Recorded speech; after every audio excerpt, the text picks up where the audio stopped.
Sabihan mo kung tatama ako doon sa baby. Asya kaya ako, be? Sure, parang hindi mo.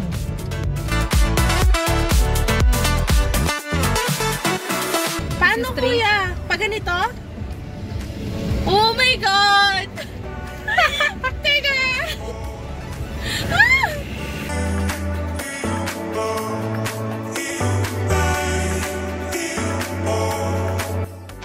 Okay. Yon! Oh my God! Okay, congrats. Nakapark na siya. Sabi ko sa'yo, meant to be tayo dito kasi nakapark ako.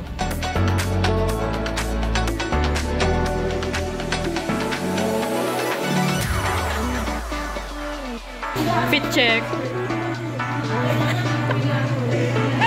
So, what's our fit for today? It's Princess and the Pauper. Kaya, pink and Modern version.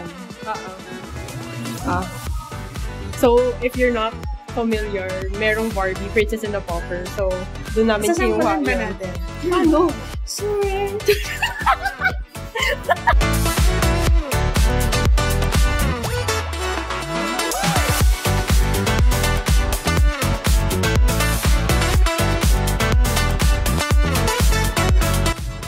Ay, hindi pa tayo intro. Okay, so, hey guys, it's Megan Agata. So, we are back with another adventure. So, this time we're at Banao. We're gonna explore Banao area. And yeah, for the first part, we forgot to do an intro before actually going inside. We're at Sufuse. So, it's along Banao. I'll put the address below. You can check that out later. Pero ayun. So, yeah, we're just waiting for our food. Yeah, it's a pretty nice place. Ano in order na? Yung seafood. Magkaiba kami ng sabaw. Basta may yung fried rice, yung yang chow, tapos may yung short order which is yung ulam, and then tig-isa kami ng noodles. Mamaya Kasi sabaw para sa mga taong sabaw.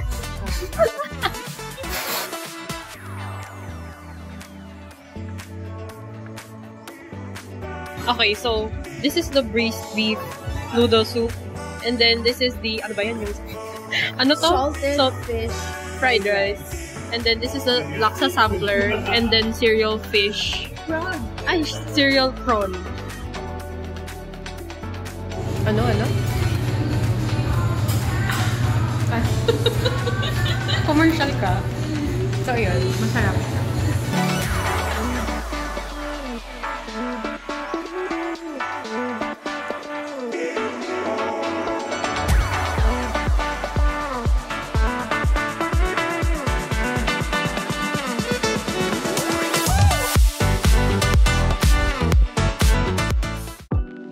Okay, so before we move to the next restaurant, we'll be having a short food review of what we had kanina sa Sufuse. Okay, so first yung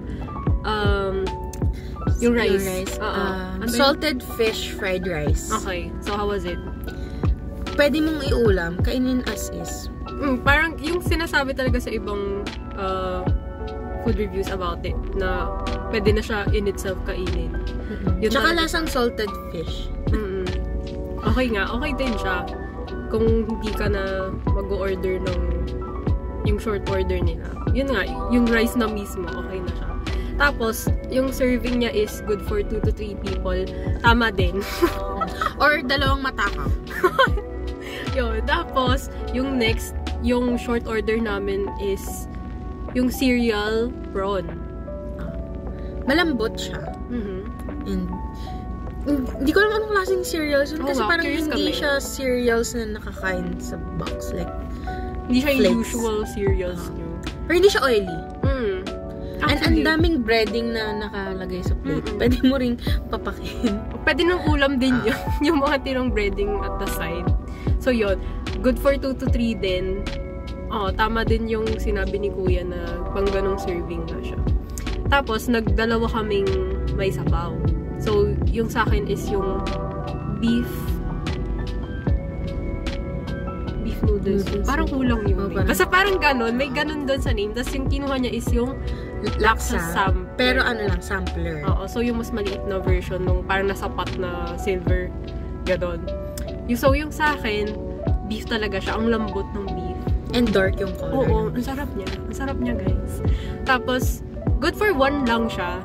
Pero, naubos ko siya and nakapagkanin ako eh. So, or gutom talaga tayo. Pero bakit ako gutom? Kumain naman ako ng lunch before this. Ay, gutom ako. Doon kumain. Siya yung gutom talaga. So, I'm ready! nag-ready siya for this. So, yun. Kaya siya nag-lock sa sampler din. Oh, so, how was it? Ayun. Hinahanap ko kasi talaga yung lasa ng laksa. O, nandun naman. Siguro, hindi siya ganun ka-satisfying kasi, di ba, pag-compare yung temperature, ang lamig na, tapos, di ba, medyo rich yung soup. Tapos, pag malamig. Na siya yung huling sinerve. Oo. Tapos, parang walang maalalang may hipon doon sa sampler. Talaga? Oo, mga fish cake. Yun, toge. Tapos, thick yung noodles. Yung sayo, manipis. Ayun. Tapos, lasang-lasa ko talaga yung gata, guys. Kung hindi kayo gata person, hindi ko siya recommend. Pero kung enjoy nyo yung laksa in itself, okay naman siya. Yun nga lang. Yung problem talaga namin is yung temperature ng soup. Spicy naman, pero hindi super spicy for me. Oh, so okay din siya kung hindi kayo fan ng spicy food. Yung konting tolerance lang, okay pa din siya. So yun, so now, we are here at, we arrived at Neo Art Cafe for the second leg of this adventure. After like 5 minutes of parking. Would you like to kwento of what happened? Kasi we didn't get it on video eh, pero...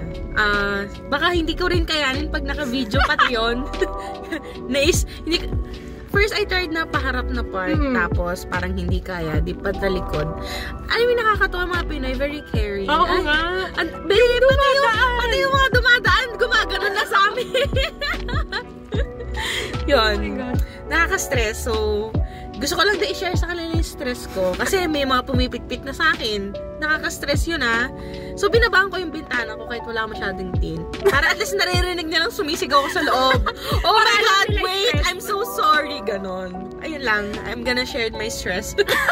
Para kayo din mas stress. De joke lang. So yun nga, dahil sa ganitong pangyayari, mag-relax tayo dito sa Neo Art Cafe. Paano mag-paint? So yan, let's go!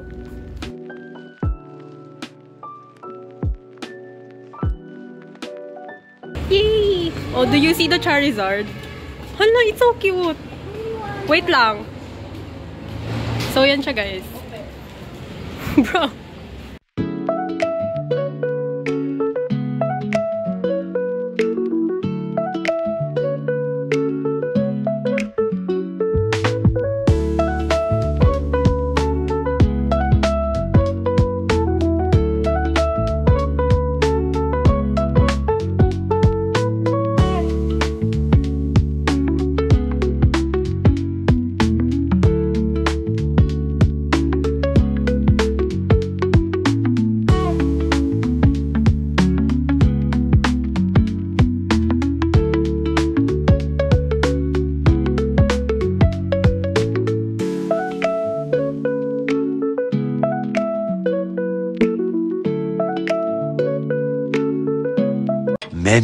Many minutes later.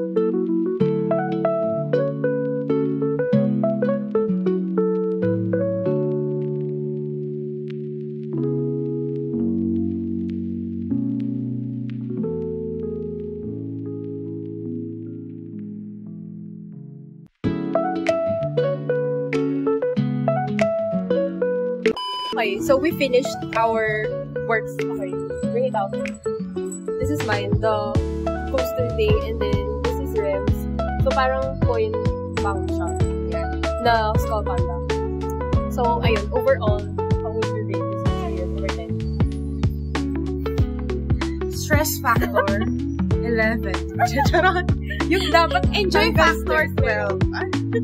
Ano ba talaga? Kasi magkasara na sila. I'm so sorry. Pero hanggang 12 yan sila. So, we're actually early pa. Okay. So, ayun. Okay, so, that's it for today. Ingay. Ay, sige. So, that's it for today. Ano ba? Don't forget to click like, subscribe, and hit that button right there. See you guys again next time. Ciao!